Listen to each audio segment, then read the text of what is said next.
Bonjour à tous et bienvenue sur Crypto Signal. Petit problème de son sur la dernière vidéo, donc je vais plus ou moins la réenregistrer avec beaucoup moins de spontanéité et bien sûr, du coup les niveaux ont été effacés, etc. Donc on va faire en fonction. Cela dit, mettez bien un like parce que ça mérite quand même. J'aime bien faire des vidéos, mais refaire la même vidéo, j'ai absolument pas envie de le faire. Donc mettez bien un like pour dire que vous appréciez un petit peu l'effort. Et puis voilà, globalement aujourd'hui, on a eu un rapport NFP, c'est-à-dire un rapport sur le marché de l'emploi aux États-Unis, taux de chômage, etc. Toutes ces choses-là. Ce rapport a été meilleur que ce qu'on pensait. On s'attendait à 160 000 créations d'emplois et il y en a eu quelque chose comme 200 et quelques mille. Donc du coup, forcément, le marché l'a un petit peu mal pris et je vais vous expliquer pourquoi. Allez, intro.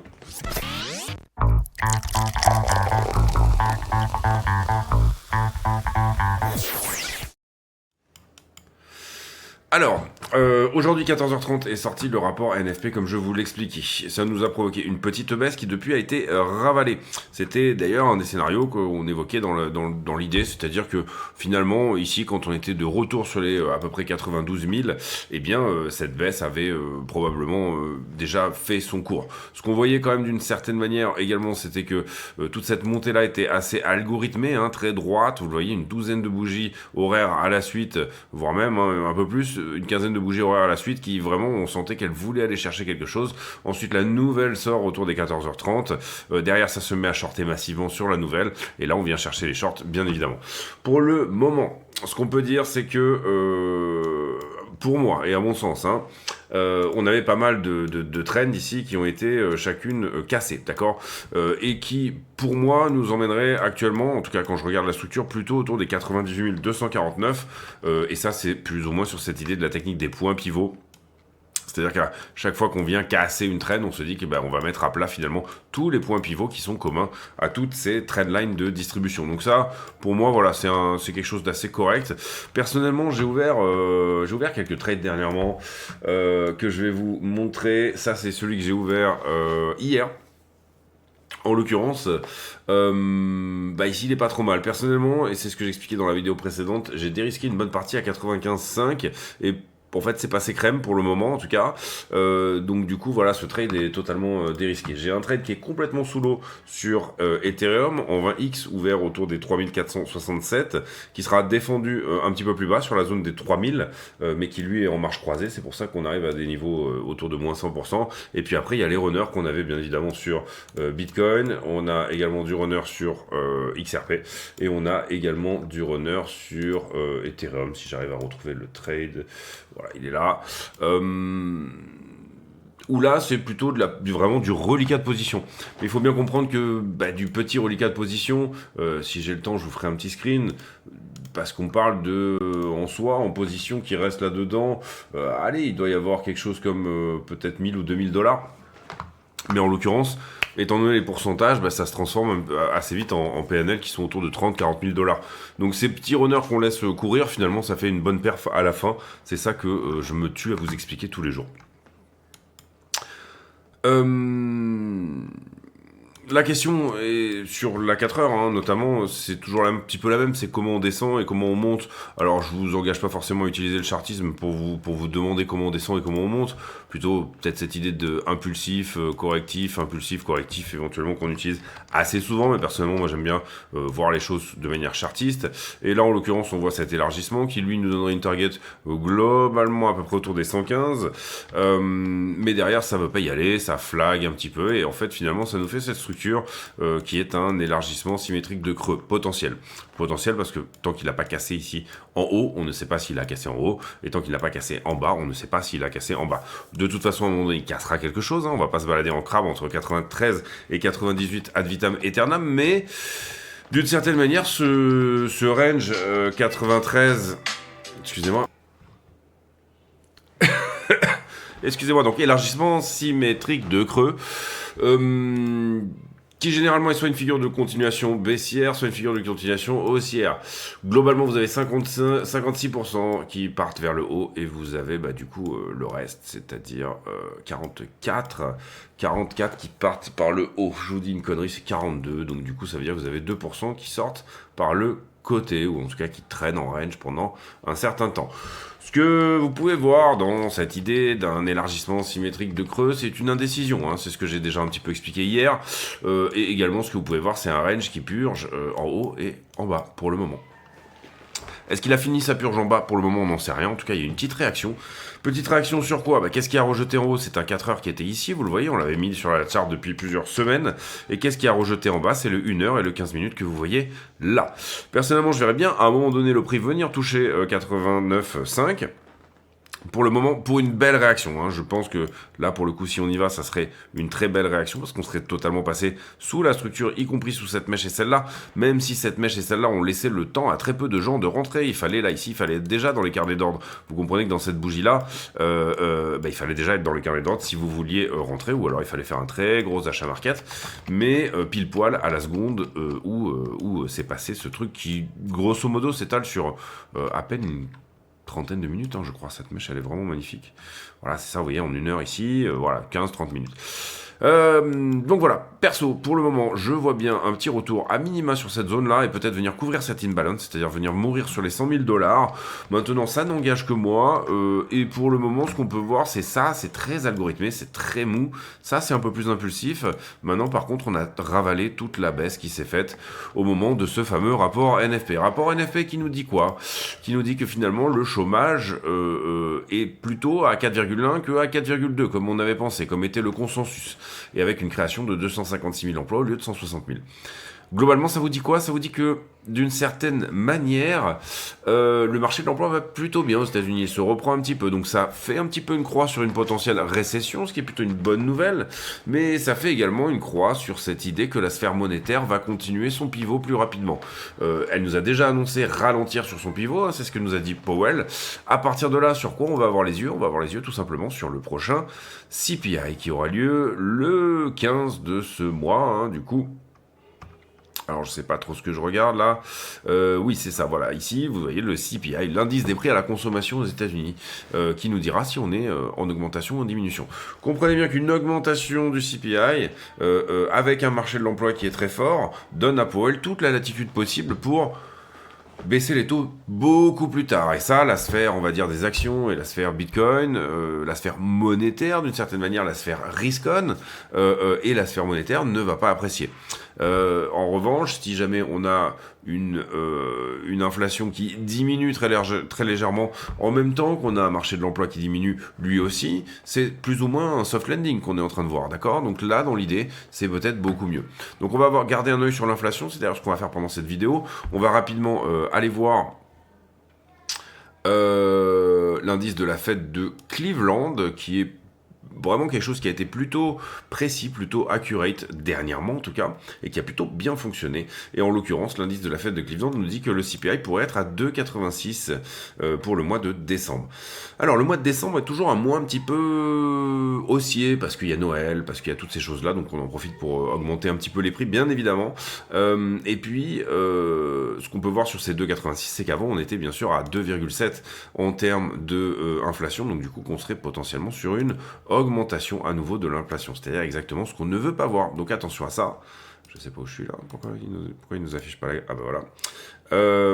Exactement ce qu'on ne veut pas voir, d'accord? Et par rapport à cette charte que j'utilise souvent, puisque c'est moi qui l'ai faite tout simplement déjà, et puis parce que je trouve qu'elle est hyper limpide en ce qui concerne l'inflation, ici je vous ai mis le forecast qui serait à 2,86 avec finalement 3,28, donc on resterait sur ce plateau à 3,3 au niveau du core CPI, c'est-à-dire l'inflation de demande, celle sur laquelle vraiment Powell peut agir, et malheureusement on a des commodities, donc du pétrole et de la bouffe, celle sur laquelle Powell ne peut pas agir, qui eux sont en train de repricer une reprise de l'économie. Et ça c'est pas très bon parce que vous avez une augmentation globale de l'inflation, et vous voyez que d'ailleurs, si jamais on avait un core CPI qui restait flat, mais qu'on avait une déflation des prix du pétrole, vous comprenez bien que ceci irait vers le bas. C'est là que la Fed se plante un petit peu d'une certaine manière, c'est-à-dire que finalement déjà elle n'a aucune main sur les commodities, donc c'est pour ça qu'elle regarde le core CPI beaucoup plus que le reste. Effectivement, on aurait une augmentation de l'inflation et le marché n'est pas bête, il le regarde également, mais en soi finalement on aurait juste un core CPI qui est à plat, une inflation de demande qui reste à plat, et ça on va dire depuis avril, 3,4, 3,2, 3,3, c'est à peu près la même chose. Ce qu'on veut voir c'est ça, que ça vienne à plomber. Et pour le moment, selon la Fed de Cleveland, il se pourrait que ça ne soit pas le cas. On pourra aller voir beaucoup plus en détail, peut-être qu'on le fera d'ailleurs sur une vidéo affiliée ou sur une vidéo, une autre vidéo, c'est-à-dire aller vraiment regarder un peu plus en profondeur quelles sont les composantes de l'inflation. En général, on regarde le blé, on regarde le cuivre, on regarde les commodities, effectivement, est-ce qu'elles ont un petit peu augmenté, etc. On regarde Trueflation, qui est un indice de l'inflation sur lequel on va vite fait jeter un coup d'œil. Je vous le prépare, je m'en pose. Donc sur Trueflation, qui est, je le rappelle, un peu un indice des prêts à la consommation en ligne, hein, on va dire, ça récupère toutes les API de pas mal de Amazon et compagnie, et ça compare les prix d'un mois sur l'autre, hein, tout simplement. Eh bien, on commençait le mois de décembre à 2,74 et on le termine à quelque chose comme 2,77. J'ai dit quoi Je me rappelle plus. 2,60. Donc finalement, sur Trueflation, ça reste assez flat, mais vous voyez qu'on a passé une bonne partie du mois au-dessus. Hein, donc ça serait quand même une augmentation des prix sur la globalité du mois. On va dire que ça a bien poussé en début de mois, puis ensuite c'est resté quand même plutôt en haut. Et ensuite on a cette diminution juste après Noël. Vous le voyez ici, hop, 30, juste avant le 30 décembre, voilà, autour du 31, boum, tous les prix retombent un petit peu. Voilà pour notre vision à peu près sur l'inflation. On a fait le technique, on n'a pas fait Ether contre Bitcoin. J'ai presque envie de pas le faire. Si vous savez lire sur les lèvres, allez voir la vidéo. Ah ben non, je l'ai effacé. Donc bon, allez, on le fait vite fait. Alors, Ether BTC, on va le faire en 1 heure. Comme ça va être d'une pierre deux coups. Grosso modo, ce que je disais dans la vidéo sur Ether BTC, c'est que moi je le verrais bien refaire un petit tour sur cette ligne-là, c'est-à-dire le 4 heures qui est ici, au 0,34. On y est presque, hein, donc du coup, il y a rien, de flamboyant à dire qu'on va y aller. Maintenant, on avait dit qu'on allait y aller un petit peu à la perte de cette trend ici. Pourquoi ? Parce que ça, c'est un biseau, là, la manière dont on monte. Et en général, quand on casse un biseau ascendant, on fait un retour en vague 2 ou on fait un retour sous la figure. Personnellement, je dirais bien vague 2. Pourquoi ? Parce que le fond de la structure reste quand même très légèrement haussier sur Ether BTC. En tout cas, je parle bien sûr de ça. Hein. Pour le moment, c'est tout ce qu'on a qui pourrait éventuellement être haussier. Ce que j'entends par là, c'est qu'on n'a pas perdu ça. Ce qui voudrait dire continuation baissière, hein, de la structure dans sa globalité, puisque le fond de la structure est baissier, hein, on est bien d'accord avec ça. Voilà, moi je le verrais bien tenir un petit peu ce 4 heures. Pour le moment, c'est ce qu'il nous donne, en tout cas depuis le 21 novembre. Est-ce qu'il peut craquer complètement ? Oui. Est-ce qu'il peut tenir ? Bien sûr que oui.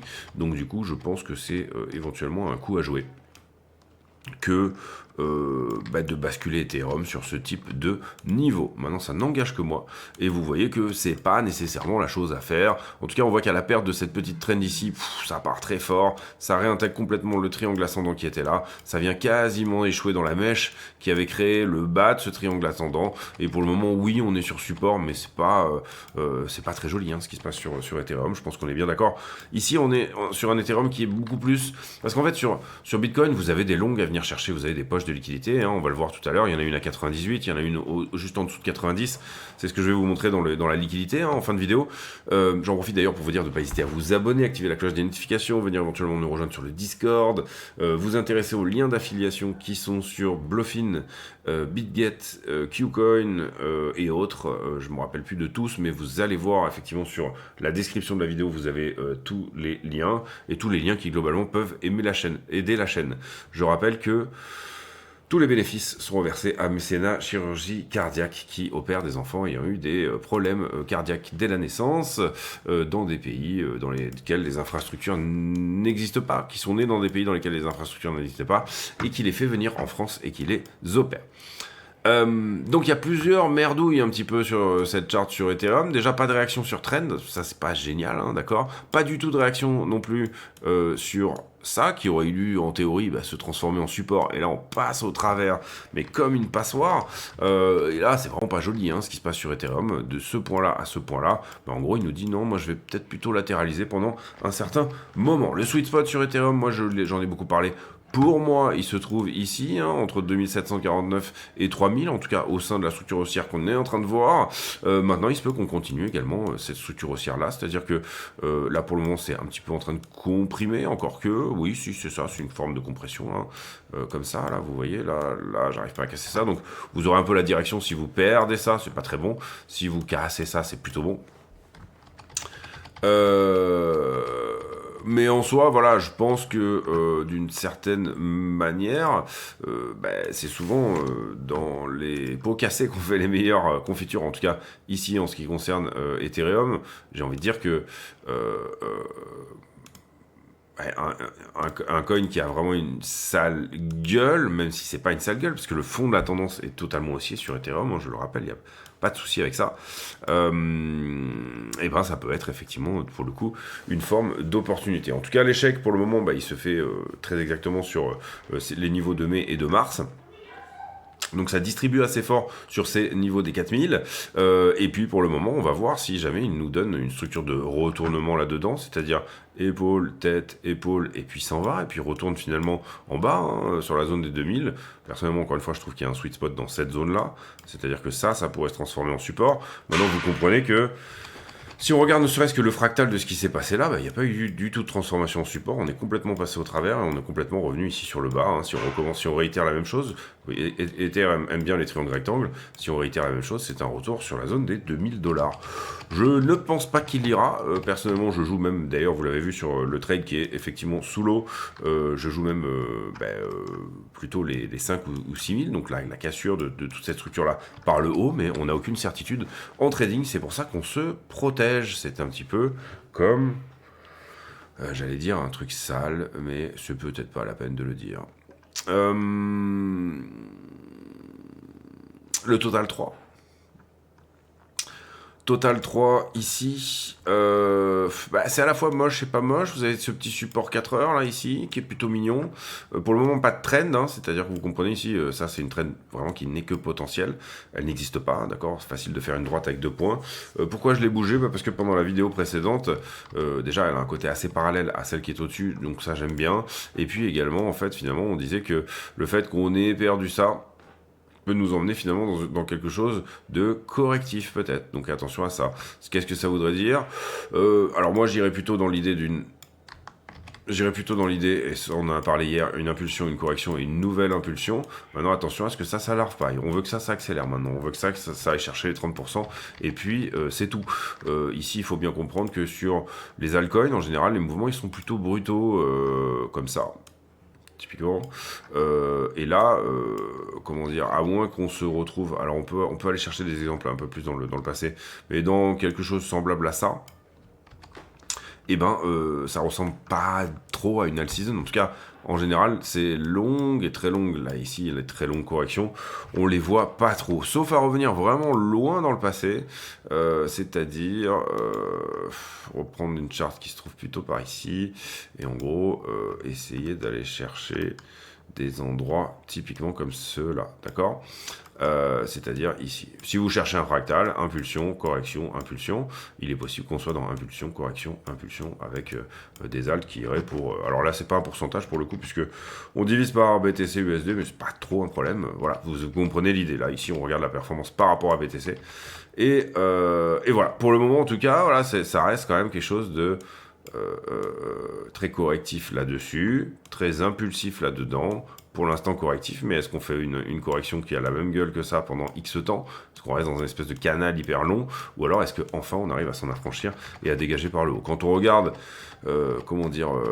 ça, on a l'impression qu'on est peut-être plutôt en train de faire une ABC comme ça et d'en sortir par le haut. Maintenant ça larve un petit peu, hein, on veut que ça pousse plus vite. Et pour le moment ça ne pousse pas. Malheureusement, enfin c'est un peu moumou sur la montée, d'accord? Donc on veut perdre le caractère parallèle de cette histoire, c'est pour ça que je vous ai mis le bas là, parce que si on perd le bas c'est pas très bon. Et que on veut tenir le 4 heures qui est là, bien sûr, on va casser la distribution qui est ici, hein, c'est tout ça, ce sont des signaux qu'effectivement on peut éventuellement y aller. Le fait qu'on ait perdu cette traîne n'est pas une bonne nouvelle, on veut une accélération, on veut une parabole, et c'est pas ce qu'on a eu une correction plus importante. Donc voilà, attention de ne pas avoir besoin d'aller retester le flag plus ce niveau 4 heures par exemple, c'est-à-dire que sur les alts, ça ce serait un relatif bain de sang quand même. Même de passer de 23 à 21%, vous comprenez que vous avez certaines alts qui vont pas juste perdre 2%. 2% de dominance, c'est beaucoup. Donc voilà, casser cette distribution, tenir le 4 heures, et éventuellement avoir quelque chose de plus impulsif, c'est-à-dire finalement une trend à l'accumulation ici qui s'accélère, d'accord? Une accumulation qui s'accélère, ça fait une parabole. Le gâteau total... c'est pas mal de le regarder de temps en temps aussi. C'est un petit peu la même config, je dirais, c'est-à-dire quelque chose de finalement très correctif, qui a été impulsif ici sur toute cette zone-là. Donc on attend l'impulsion suivante. Maintenant, pour le moment, on a tendance à se déplacer en crabe et à larver un petit peu sur le côté. Donc ça, c'est pas génial. Maintenant, on a un flag ici, qui était celui-là, qui nous donne une target autour des 4-5, allez, 5 trillions. On est actuellement à 3,2, ça voudrait dire une augmentation d'une trentaine de pourcents sur la totalité de la crypto. Maintenant, voilà, on veut sortir de ça. Hein. Donc concrètement, pour faire simple, on veut pas perdre le bas de cette AQ et on veut casser cette distribution-là. On veut pas perdre le bas de cette distribution, pardon. Donc globalement, voilà, si vous regardez ici sur le total, eh ben, on voudrait sortir de ce truc-là par le haut, hein, d'accord ? Est-ce qu'on est sur support ? Bah, bien sûr, vous le voyez là, hein, il est pas... Enfin, voilà, il est... globalement, il est peut-être pas en... Si, il est peut-être en daily, si, je l'aurais mis plus haut.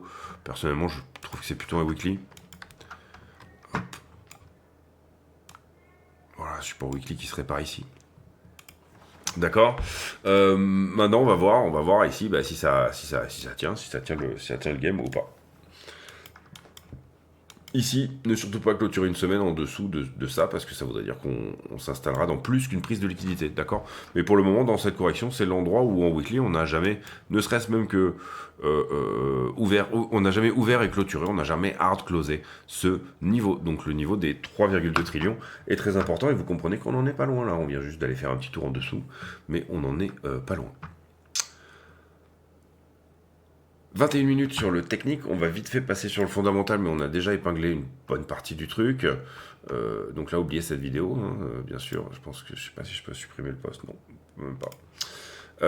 Cynthia Lemis qui a été nommée pour avoir un sous-comité au Sénat qui soit d'études sur la crypto. Le NFP, j'en ai parlé à l'instant, sorti sur les ETF Ethereum de 159 millions, sorti sur les ETF Bitcoin de 1,5 milliard, c'est beaucoup. Maintenant, on avait eu des belles entrées hein, ces derniers jours, on a eu 2 jours à 1 milliard, je crois. Donc bon, du coup, c'est un petit peu fait 2 pas en avant, fait un pas en arrière, mais finalement, continue à augmenter. L'industrie crypto qui ferait pression sur Trump pour qu'il émette un mandat dans les 100 prochains jours, pour qu'il émette un décret dans les 5 prochains jours de son mandat pour une réserve Bitcoin aux États-Unis, selon Reuters.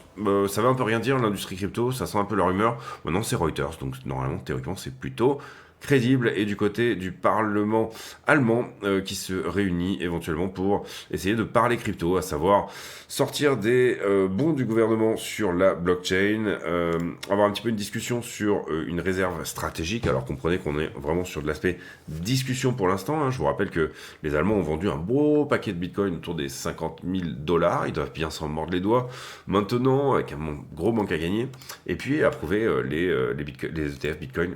On espère que les Français ont été invités à cette table qui semble être pour le moment uniquement allemande, mais on nous parle beaucoup d'Europe là-dedans. Voilà, j'en profite encore une fois pour vous dire, n'hésitez pas à vous abonner également sur le Twitter, et je vous rappelle que tous les bénéfices sont reversés à Mécénat Chirurgie Cardiaque. On est ici sur les jobs, hein, encore une fois on a déjà traité cette news.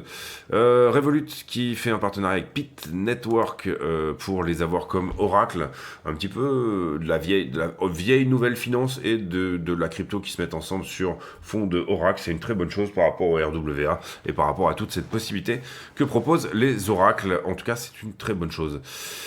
Ici, ouvrir une approche vers la crypto. Comment les banques vont travailler avec la crypto, etc. Bon, on va passer là-dessus. Si vraiment il y a des choses intéressantes, on le dira. Ici, on parle à nouveau du rapport sur l'emploi.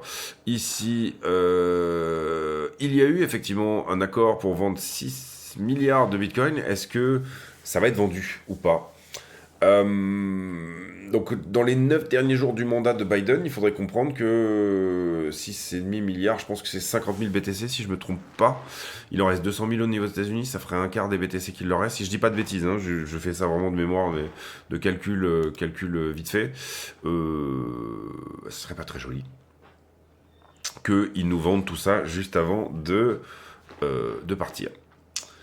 Encore une fois, on parle du job report ici, on a déjà parlé de l'inflation et on a déjà parlé de tout le reste. Allez, on va sur la liquidité directement. Qu'est-ce qui a été liquidé hier ?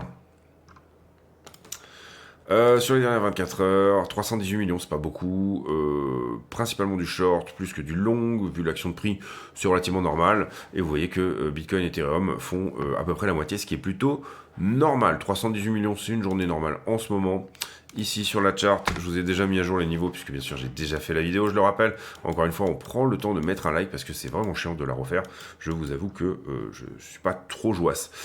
Je vous avais déjà mis les niveaux, donc vous pouvez les regarder ici. Hein. Pourquoi ? Parce que là, on a un prix qui augmente et tout ça, et que c'est relativement normal. Ici, par contre, j'avais un prix qui diminuait, mais le funding continuait à augmenter. Donc, du coup, j'ai considéré qu'il y avait du long ici sur la structure. Et globalement, là, j'ai un prix qui augmente, un funding qui latéralise. J'aurais tendance à mettre un petit peu de short, très légèrement au-dessus, mais sans en faire un niveau rayon. On va mettre juste une petite droite, un petit truc à aller chercher.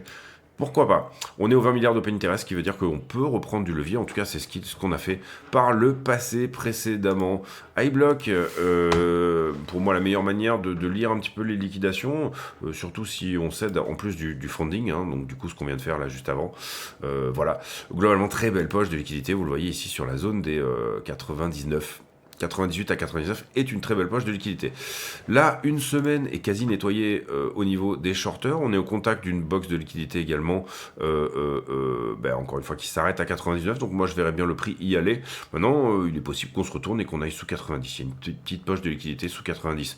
Ce que j'aime bien, moi, dans ces cas-là, c'est aller regarder la 3 mois pour voir un petit peu quelle est la taille de ces choses-là sur un aspect beaucoup plus, et effectivement, vous voyez que on est bien jaune au niveau des 90 ici. Il y a peut-être des chances qu'à un moment donné, on ait ce besoin d'aller chercher sous la structure. Néanmoins, on est quasi au contact ici de cette poche des 98 à 99. Donc pour le moment, j'aurais plutôt tendance à jouer 100 000 $, peut-être un petit passage après derrière au niveau des 90. Donc finalement, on resterait dans ce range 93, 98, avec des petites déviations un peu dans tous les sens. En revanche, si on vient à casser l'élargissement, c'est-à-dire ce que je vous ai montré en début de vidéo, je vais vous montrer après en fin de vidéo un petit peu la target. Sur Ether, on va passer pour aujourd'hui, mais globalement, c'est un peu le même délire. Il a nettoyé ça une semaine. Il y a une très belle poche de liquidité jusqu'à 3005 et peut-être potentiellement 3800. Pour le moment, Ether ne me semble pas, autant que Bitcoin, être un asset de liquidité. J'ai plus l'impression qu'Ether est en vente au spot ou à l'achat parfois sur les ETF, que les achats ETF engendrent vraiment beaucoup de demandes et que on est plutôt vide sur les carnets d'ordre, mais que c'est plutôt vendeur au spot. Maintenant, le moment où les ETF rachètent un petit peu ce qui se vend au spot, je pense que Ether est dans une capitulation par le temps et qu'il y aura un moment donné où, sans qu'on ait le temps de comprendre que c'est le cas, il va se retrouver autour des 6 ou 7 000 $, un petit peu comme il nous avait fait au dernier cycle. Et puis ensuite, quand tout le monde ne jouera que par Ethereum et dira qu'Ethereum c'est le futur, c'est là que vous serez en train de vous faire distribuer dans les gencives et que il faudra vendre vos Ethers plus que d'en acheter. On retourne sur le prix, on fait la conclue de cette vidéo. Donc on l'a dit, pour moi, l'idée, ça serait potentiellement de se faire un petit tour autour des 98 000, peut-être légèrement plus, peut-être 100, pour ensuite finalement aller visiter finalement cet imbalance-là, pour ensuite finalement venir sous la structure. C'est une possibilité que j'évoque, que je pense être assez probable. Maintenant, on peut tout à fait aller sous la structure maintenant. C'est pour ça que j'ai des ordres qui attendent aussi sur ces moments-là. Et également, je ne sais pas si ça va se passer. C'est pour ça que, encore une fois, sur la position que j'ai pris hier, j'ai déjà dérisqué à 95 500 une petite partie. Globalement, un tiers de la position, et on était à peu près sur un pourcentage de 300, un petit peu moins. Voilà, ce que je veux voir maintenant, là on est potentiellement en train de casser cette distrib qui était pas très agressive, qui était la moins agressive de toutes.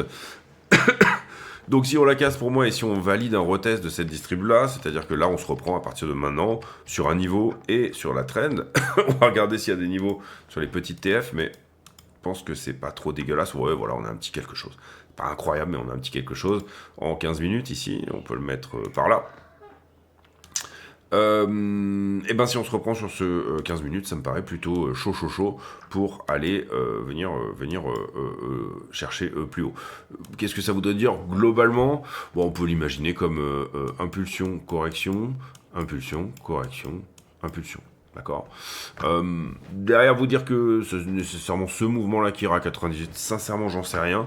Quand on faisait cette montée-là, je trouvais que c'était très algorithmé, que ça sentait un petit peu mauvais. Autant là, je trouve que ça vit un petit peu plus, c'est un petit peu plus organique, et que donc, du coup, ça sent un peu moins mauvais. Encore plus petite TF, on va regarder, hein, c'est toujours sympa d'aller voir.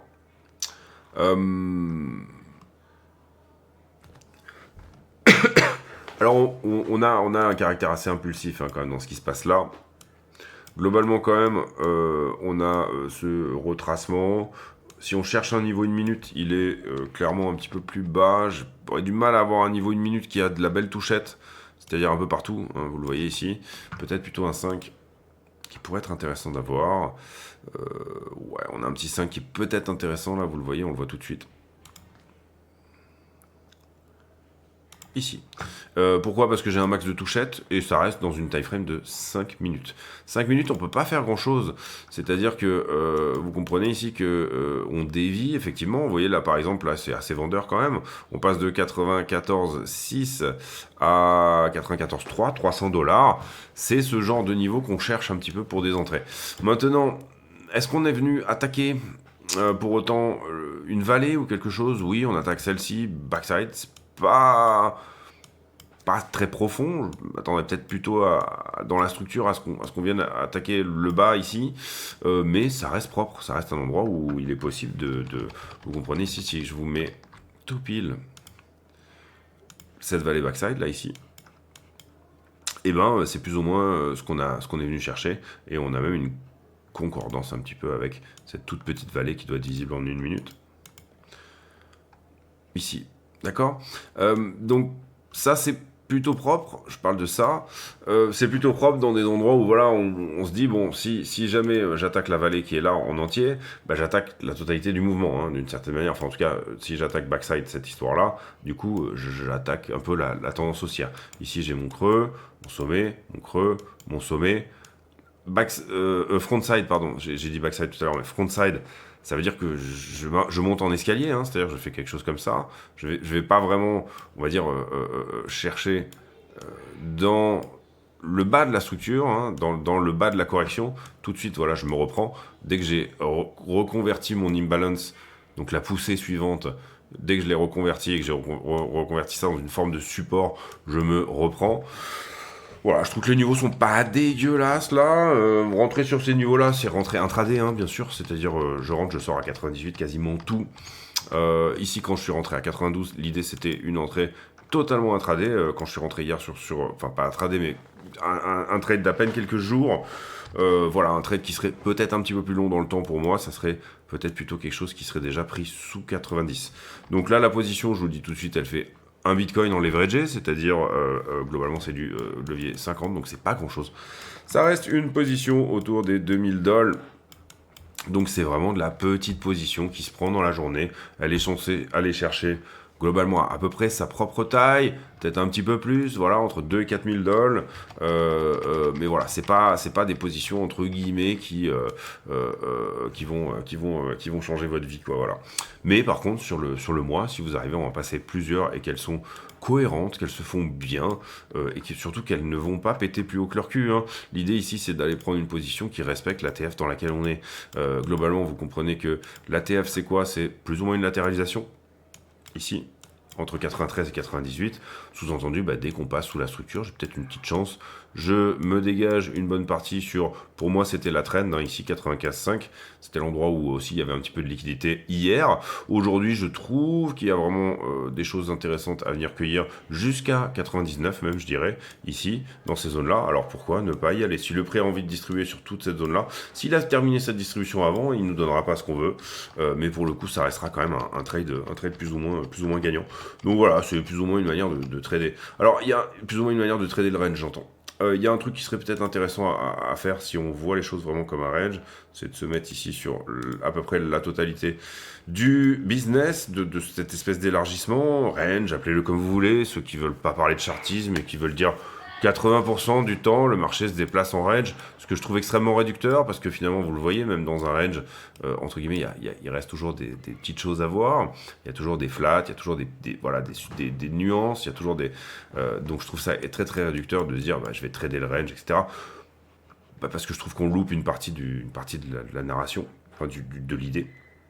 Mais globalement, vous voyez que le point de contrôle de ce range, il y a beaucoup qui a été fait en bas du range. Il y a eu pas mal d'achats et ou de ventes, hein, peut-être aussi, hein, de gens qui ont capitulé. Mais en tout cas, il y a eu pas mal de volume sur ce bas de range. Et pour moi, ce POC, pour l'instant, ce point de contrôle, point of control, bah, il se trouve que on l'a passé. Moi, en ce qui me concerne, je trouve que on serait peut-être plutôt pas mal pour venir à minima rejoindre un peu ces zones-là, refaire un petit peu de business dans ces zones-là. Vous voyez que d'une certaine manière, il y a quand même quelque chose d'intéressant à venir à 100K parce qu'il y a cette belle imbalance et surtout il y a toute cette zone où il n'y a pas eu forcément beaucoup de business. En tout cas dernièrement, vous le voyez ici, c'est pareil, elle a été très, en tout cas depuis le 17 décembre, c'est une zone où on passe très vite dedans, les deux fois. Donc toute cette zone là, alors là on manque un peu s'il fallait être cohérent. Je voulais pas refaire une vidéo. Je suis même pas en train de faire une vidéo, je suis en train de refaire une vidéo. Et le son marche, Dieu merci. Prenons toute la conso qui se trouve là, je pense que le POC sera en dessous. Non, il est au milieu. Il est en dessous de la zone dont je vous ai parlé. La zone dont je vous ai parlé, vous voyez ici, là, je trouve qu'on n'a pas fait énormément de business dedans. Je parle de 101 à 99, globalement, 98, 99. Donc si on arrive à passer 98,5, je trouve que c'est une belle zone aussi où venir faire du business. Et c'est ce que j'expliquais dans la vidéo d'aujourd'hui. Marché déteste un petit peu ces zones grises où il a pas fait son beurre, il n'est pas venu faire son truc, quoi. Typiquement, par exemple, les gaps, voilà, les gaps, c'est exactement ça. Vous avez un gap sur le CME, donc ça ferme le week-end, il y a un gap, et puis ensuite vous ouvrez. Bah, très souvent, le marché vient les couvrir parce qu'il déteste cette idée de pas faire du business dans certaines zones. C'est pour ça qu'on retrouve souvent le nombre d'or aussi, et c'est ce que j'expliquais dans la vidéo précédente. Vous allez avoir un arbre, il va pousser d'une certaine manière à ce que toutes les feuilles aient du soleil. C'est souvent comme ça qu'on retrouve le nombre d'or, parce que le nombre d'or est une sorte de chiffre un peu pas fini, hein, un petit peu comme pi ou 3,14 ou 0,618, ça n'a rien à voir, mais ce que je veux dire par là, c'est que c'est un chiffre qui si jamais les choses se construisent sur lui, on le retrouve dans les escargots, les huîtres, ce que vous voulez. Le nombre d'or finalement fait que les choses se distribuent très bien et qu'elles ont un très bon rapport entre les forces, mais également au niveau de la distribution de la lumière, donc la manière dont les arbres se créent, la manière dont les choses se font, les cellules se divisent, etc., font qu'elles puissent prendre un maximum de lumière. Et en l'occurrence, je pense que c'est pour ça qu'on retrouve aussi assez souvent le nombre d'or sur les marchés, puisque les marchés, c'est quelque chose de chaotique, c'est pas régulé, c'est des humains qui interagissent avec des humains, et donc du coup, c'est quelque chose qui n'est pas du tout, c'est le chaos, hein, tout simplement, quelque chose qui n'est, entre guillemets, qui est régi par des lois naturelles et non pas par des lois, on va dire, mathématiques et ou logiques. Et donc du coup, bah, assez souvent, vous vous retrouvez à aller couvrir des zones qui, malheureusement, sont un petit peu dans l'ombre et ne prennent pas le soleil. Et ici, vous voyez que voilà, ce genre de zone peut éventuellement être revisité. Encore une fois, ça n'engage que moi. C'est aussi ce qu'on voit dans la liquidité quand même. Est-ce que c'est suffisant là, cette espèce de petit double bottom hein, qui vient de, je rappelle que ici c'est plus ou moins validé cette structure haussière, d'accord, qui est larvé, qui n'est pas optimisé. Optimisé, on serait pour passer une nouvelle fois sous la structure et qui vient juste de plus ou moins casser sa structure et nous dire bah ouais ça y est maintenant je suis reparti en tendance haussière, moi il y a pas de problème hein, sur le 1 heure, moi c'est bon, je vais pousser maintenant vers le haut. Voilà, est-ce que c'est ça que ça va nous donner ou pas, ou est-ce qu'on est juste sur un petit retracement haussier ambiance, je viens chercher les shorters qui ont eu le temps là, je suis en train de les prendre, je short squeeze un petit peu tous ceux qui ont eu le temps de rentrer, parce que ça s'est fait de manière assez molle finalement, en donnant du temps à pas mal de shorters de prendre leur position. Je parle bien sûr de cette trend là hein, que vous voyez ici, et qui est plus ou moins molle, alors que là ça c'est péchu. Et puis s'en va. La question, en fait, je pense ici, c'est voilà, est-ce qu'on va échouer sur un des niveaux, puisque ça crée des niveaux. Hein, vous comprenez ici que dans tous ces pics, il y a des rejets potentiels. Est-ce qu'on est vraiment sur un rejet sur un niveau ici? Bon, on peut voir qu'il y a un petit quelque chose, mais c'est pas ouf ici. Tout comme en bas, c'est pas ouf. Hein. comme ça, c'est pas ouf. D'accord, faut bien comprendre ici que voilà, des vrais niveaux là en ce moment c'est effectivement 90, 92. Ce niveau-là, ça, ce 1 heure, il est mignon parce que en fait finalement on le voit toucher là, on le voit toucher là, on le voit toucher là. Là on n'est pas très loin quand même. Ici on n'est pas très loin non plus. On le revoit toucher là et là il nous donne une réaction à minima. Donc ça c'est des niveaux qui sont beaucoup plus cohérents et beaucoup plus mignons bien sûr. Globalement, j'aime bien le fait qu'on soit allé ici aussi également faire un bisou aux 15 minutes qui était en dessous. On n'a absolument pas ni ouvert ni fermé dessus. On a fait vraiment juste le petit bisou et puis on est reparti. Donc je trouve que c'est plutôt propre de ce côté-là aussi. Voilà les amis, en tout cas, ça reste propre sur les endroits de réaction, hein, puisque effectivement on avait montré le 4 heures en haut, sur lequel il était possible qu'on... Et lui, il n'a pas été hard closé, ne serait-ce que l'espace d'1 minute. Et puis, même chose ici, point au moins de réaction. Et pour le coup, notre réaction, on l'a eu, d'accord. Même si là, le prix venait à se retourner, nous, ce qu'on cherche, c'est des réactions pour pouvoir rentrer une position, la dérisquer, hein, finalement, c'est-à-dire qu'elle soit rentable quoi qu'il arrive, qu'elle soit gratuite, hein, en fait, hein, d'une certaine manière. Et puis ensuite, venir lui faire prendre son TP comme on voudrait, c'est-à-dire comme dans l'idéal, en respectant la time frame globale. Ensuite, éventuellement, un autre TP2, voilà, je dirais sur ces zones-là, hein, ça reste relativement logique.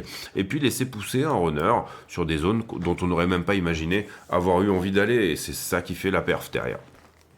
Mais en tout cas, voilà, ça, là, il y a une bonne partie de la perf qui est là-dedans. Et puis derrière, bien sûr, la petite différence, le petit truc en plus, se fait sur les runner, laisser un petit reliquat, aller chercher ce qu'il doit aller chercher quand il doit le faire.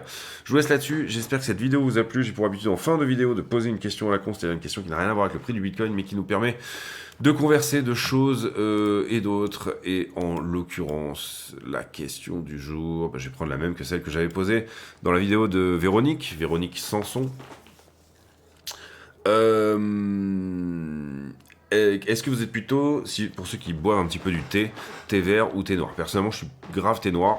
Je suis pas fan du thé vert, mais il y a un moment où le thé noir, il faut faire attention parce qu'il y a de la théine dedans, hein, donc du coup, c'est un peu comme du café. Donc du coup, il faut passer au thé vert à un moment donné dans l'après-midi, sinon vous allez être un petit peu énervé. J'espère que cette vidéo vous a plu. On se retrouve demain pour une nouvelle. D'ici là, portez-vous bien. Globalement, vous l'aurez compris, moi, mon scénario privilégié à ce stade, c'est un retour à peu près sur la zone des 100 000. Et je peux bien évidemment me tromper et on peut bien évidemment dégueuler à 80 000 aujourd'hui. Ça ne posera pas nécessairement de problème. CPI très important à suivre.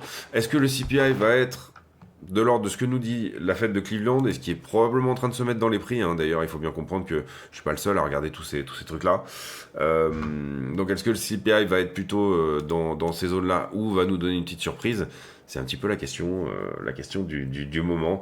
J'irais peut-être, pour moi personnellement, faire une analyse plus poussée, et puis en fonction de ça, je vous dirai, je ferai une vidéo si je pense que c'est intéressant d'en parler en fait, voilà quoi. Si je vois des choses un peu différentes, je vais me faire mon analyse de l'inflation un peu perso, et puis si je vois que c'est vraiment intéressant, du coup, je vous en ferai part dans la vidéo probablement de demain.